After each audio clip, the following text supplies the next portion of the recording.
Okay, so this game is called War the Game. I'm not going to bother recording the intro because it starts with an absolutely disgusting techno assault on the senses.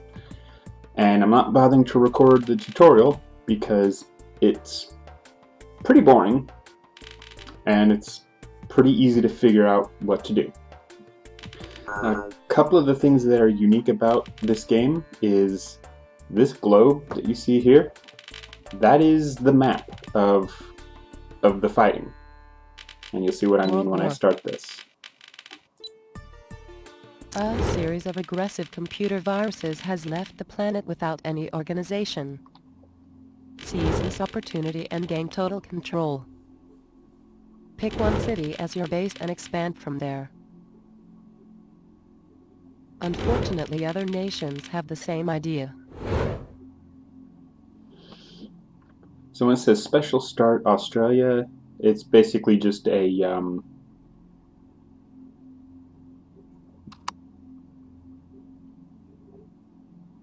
what do they call them?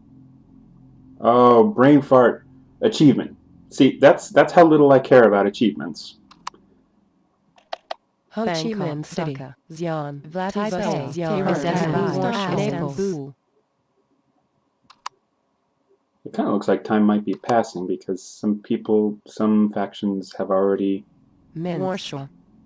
So China has chosen to start in Berlin. Munich, Algiers, Marseille. Anyway. Munich, Rotterdam. Hamburg. So each one of these cities you can see has a number next to it. That is how much money it makes you in the billions per year. So the cities in Europe are densely packed and fairly valuable. So the AI tends to like to start there, and they will fight pretty furiously there. So I'm going to pick someplace a little bit less fought over. I'm going to go ahead and start in Beijing, maybe? Kumamoto, Panama City. It looks like America's going to be fought over by 3 different countries. So I don't really want to get involved in that. Shanghai. Beijing. But as you can see, this is... Santo Domingo de la City. Just talks so much. Having this be the battle map is awesome, because there is no way to make a flat map representative of a globe. So a globe is the best representation of a planet. Shanghai. Beijing. So let's go ahead and start right here. Now you'll notice that this place starts with the ability to build infantry, armor, fighters, bombers, and even nukes.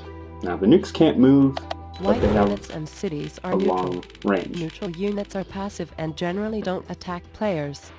I didn't In think some cases, there would be even more tutorializing. Units undisturbed. Space to continue. I hope she doesn't keep talking.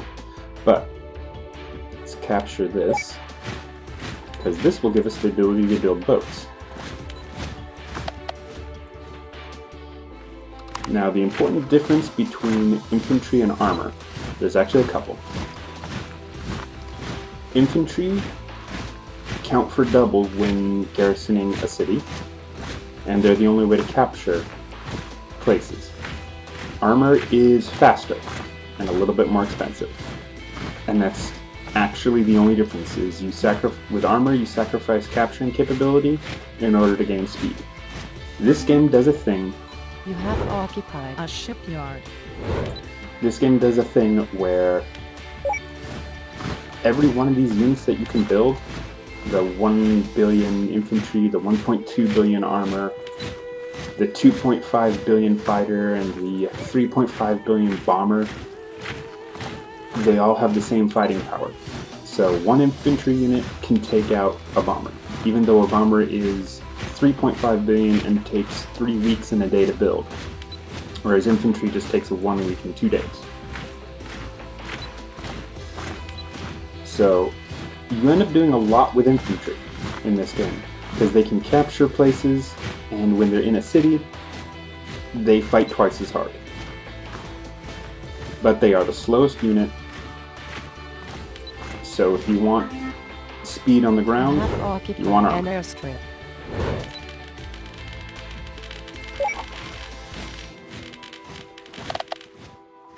And there's no mini radar to tell you what things are doing, so you actually have to zoom out and check out what the other places are doing.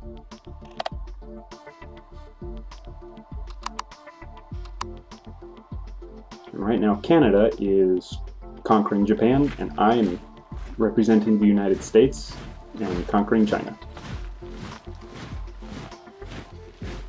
Now this game mode starts off kind of slow, You have occupied a barracks. because all these places are defended.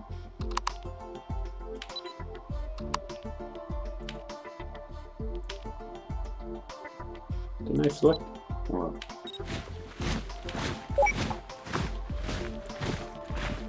Now this place will be pretty easy to capture because armor doesn't get any defense bonus. So just send 3 units and they will lose. You have occupied an airstrip. Shanghai's worth 7 billion.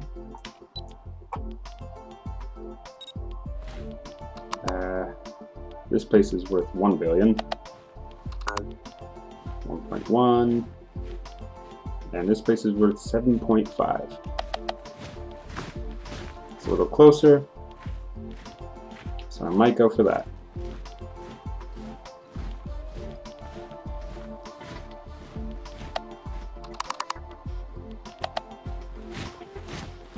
Any place that's defended by just tanks is probably a good choice to go after, especially if it's worth a fair amount of money.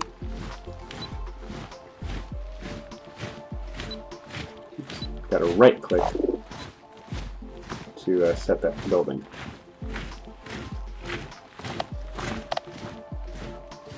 Now you can speed up time, make a day pass by pushing the space bar. And you're going to want to do a bit of that from the start, because otherwise you're just going to sit there and nothing's going to happen. But like any strategy game, it's going to start off slow and then it'll gradually become more and more hectic. Infantry finish in Beijing. So let's select all of these guys and tell them to capture Seoul. Now, as I said before, it doesn't matter what type of unit you have. 1 unit versus 1 unit, they're equal. So armor, its only advantage is speed. Infantry, it's cheapest and it counts double when defending a city.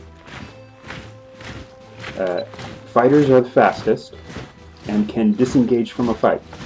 That's one of the downsides of ground units, is once they start fighting, you cannot disengage. They are committed to the death, either theirs or their enemies.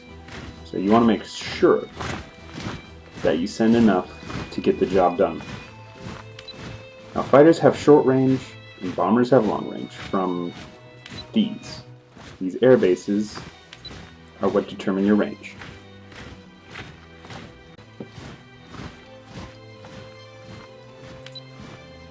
So the more air bases you capture, the further, well, you can see the range right there. This smaller circle, that's how far your fighters can go from that base. This bigger circle is how far bombers can go. So bombers are about very quick, long-range exertion of force. And that's why they are expensive and take a long time to build. Fighters are a little bit less range. But the more air bases you capture, the more you can project bomber and fighter power.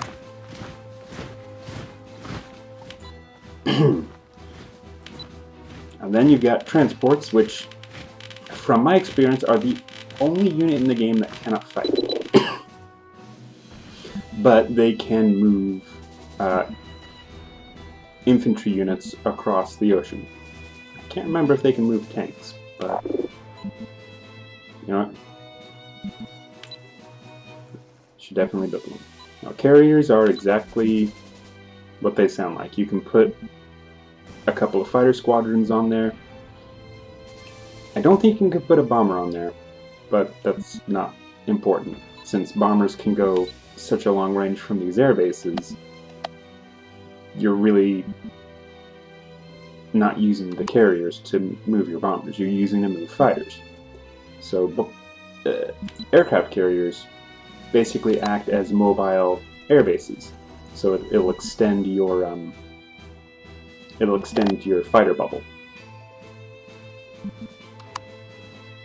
As you can see over here, we've got the AI trying to conquer this place, and doing poorly because the AI sent 2 infantry units versus 2 defending infantry units. You have captured Seoul. And as you can see, the defending infantry they just devastated the attacking infantry. It was an absolute waste for the AI to do that. Are you still awake, Commander? Oh yeah, and your AI adjunct, whatever they want to call it, Units merged. gets a little sassy from time to time.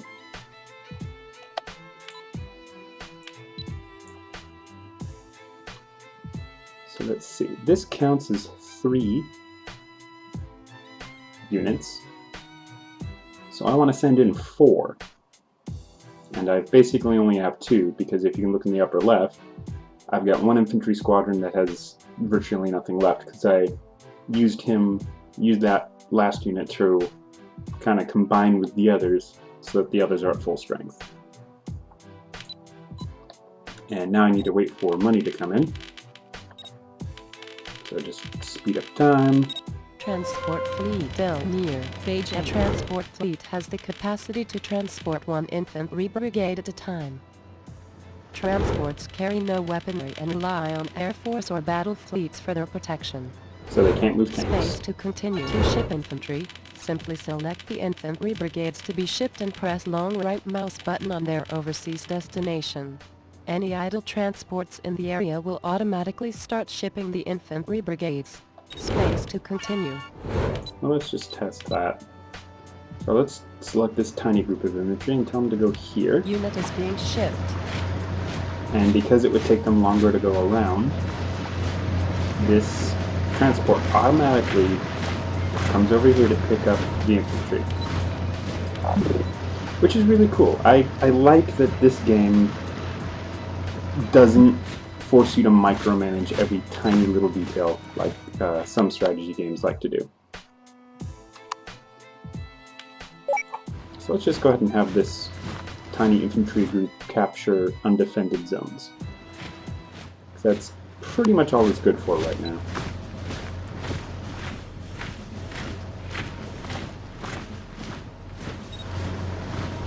Put that transport back. My computer is screaming bloody murder right now. Probably because this is a lot to keep track of for this computer. And I don't know why. I spent about $1,500 on this computer to have it made by professionals. Apparently they weren't very professional. So I'm going to be taking this computer into another group of professionals to see if they can't fix what the builders did wrong. And since I don't want to give the people who built my computer any kind of free advertising whatsoever, I'm not going to mention their name. That's how much scorn I have for them.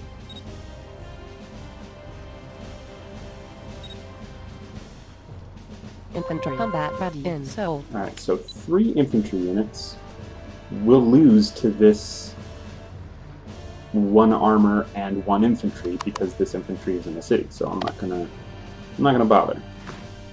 Instead, let's capture this other 7 billion city, and 3 units ordered to be shipped to Shanghai. So these guys are going to sit here and wait.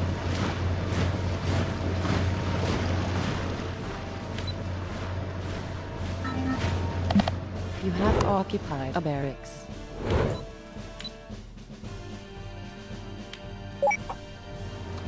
And they're all going to eventually get shipped over here where they can attack this city. Now to minimize casualties, I'm going to go ahead and see if another group of infantry can be built before all three get transported. Probably not. That's how fast transport works.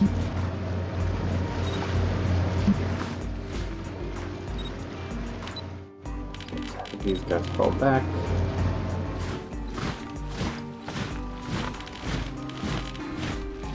It looks like, yeah, Canada is just wasted a bunch of units. Ah, there he goes. Now they'll actually win the fight, because you see this little Pac-Man pie chart will basically tell you who's going to You win. have occupied an airstrip. So if I select one of my airstrips, you'll see that my flight bubble has increased.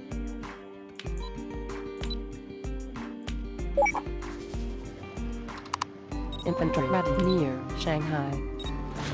Let's get these guys all together. Select them all. And now they should be able to capture Shanghai with no problem. And in this mode of the game, eventually you're supposed to take this very small start that you start with and conquer the entire world. And I mean literally all these cities, every single one of them, are there for you to capture.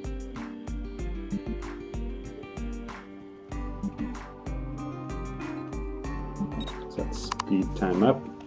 You can even see the reflection of the sun on the water. It's, I guess it is a little graphically intense for lesser computers, but this computer was supposed... I know I shouldn't be complaining about this, but... You have captured Shanghai. I told the builders, I want this thing to be able to play Far Cry Primal. And Far Cry Primal... Units merged. Crashed my computer. So you can imagine, I'm not happy.